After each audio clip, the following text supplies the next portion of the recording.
विचाराधीन कैदी प्रभाष यादव के मौत के बाद शोकाकुल परिजन से मुलाकात कर पप्पू यादव ने न्यायिक जांच की मांग की है।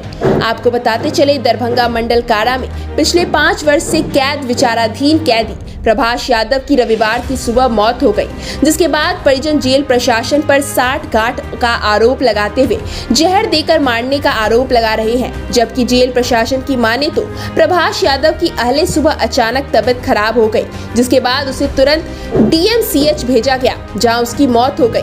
वहीं जब इस बात की जानकारी जाप सुप्रीमो पप्पू यादव को लगी तो वो रविवार की देर शाम पीड़ित परिवार के घर पहुंचे और इस घटना की न्यायिक जांच की मांग की है। वहीं पप्पू यादव ने मीडिया से बात करते हुए कहा कि जिस तरह प्रभाष यादव के परिजन ने बताया कि जिस तरह से जेल में प्रभाष यादव को मारने की साजिश रची गई, इस घटना में हम न्याय की जांच की मांग करते हैं। किसी भी परिस्थितियों में यह न्यायिक जांच का विषय है।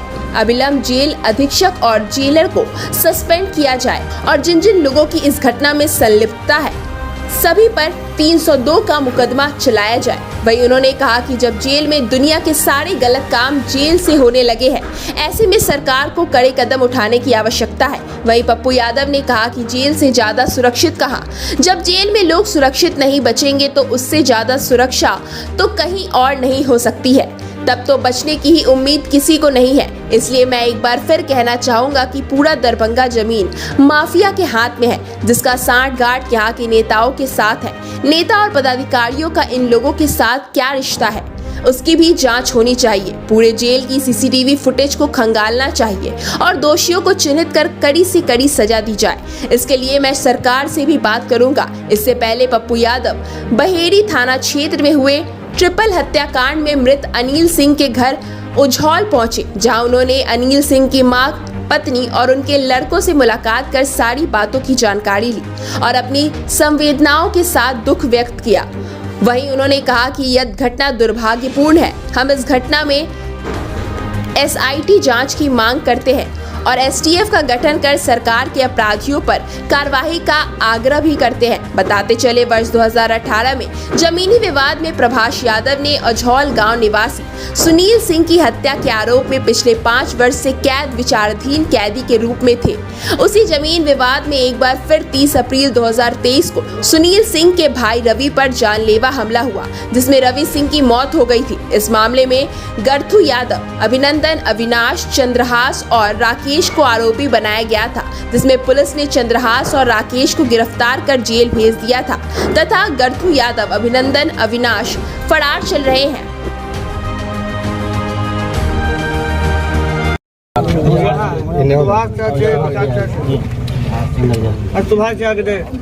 मोबाइल नंबर अपन पीछे चलिए। दीपक जी नंबर लो तो अपना नंबर कहाँ है थे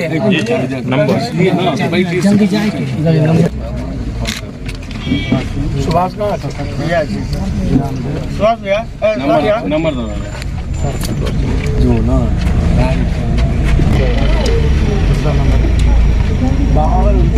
मोबाइल बंद नाम सुभाष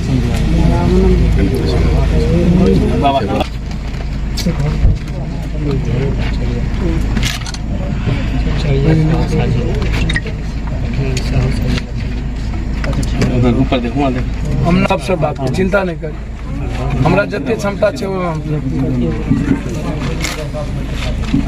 अपराधी पर कार्रवाई होना जरूरी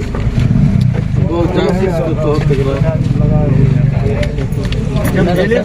और जिस तरीके से जेल में प्रभाष यादव को मारने की साजिश रची गई, हम न्यायिक जांच की मांग करेंगे। इस घटना में किसी भी परिस्थितियों में ये न्यायिक जांच का विषय है। अविलंब सुप्रिटेंडेंट को सस्पेंड किया जाए, जेलर को यहाँ से सस्पेंड किया जाए और जो लोग इन्वॉल्व हैं उस पर 302 का मुकदमा चलाया जाए। और अब जेल से ज्यादा सुरक्षित कहाँ, जब जेल में लोग नहीं बचेंगे तो अब उससे ज्यादा सुरक्षा तो कहीं नहीं हो सकती। तो अब तो बचने की उम्मीद ही किसी को नहीं है। तो हम आग्रह करेंगे कि ये लगातार बलि चढ़ी जा रही है दरभंगा की, और पूरा का पूरा दरभंगा माफियाओं के हाथ में, जमीन माफियाओं के हाथ में, और नेताओं के साथ पूरा साठ-गांठ। इन लोगों की जांच, नेता और पदाधिकारियों के साथ क्या क्या साठ-गांठ है उसकी भी जांच होनी चाहिए। और पूरा जेल के सीसीटीवी फुटेज को खंगालना चाहिए कि कौन लोग क्या, कहां से क्या जा रहा है, पूरी की पूरी इसकी जांच होनी चाहिए। ये मैं आग्रह करूंगा, और इस मामले में हम कोशिश करेंगे सरकार से भी बात करने की,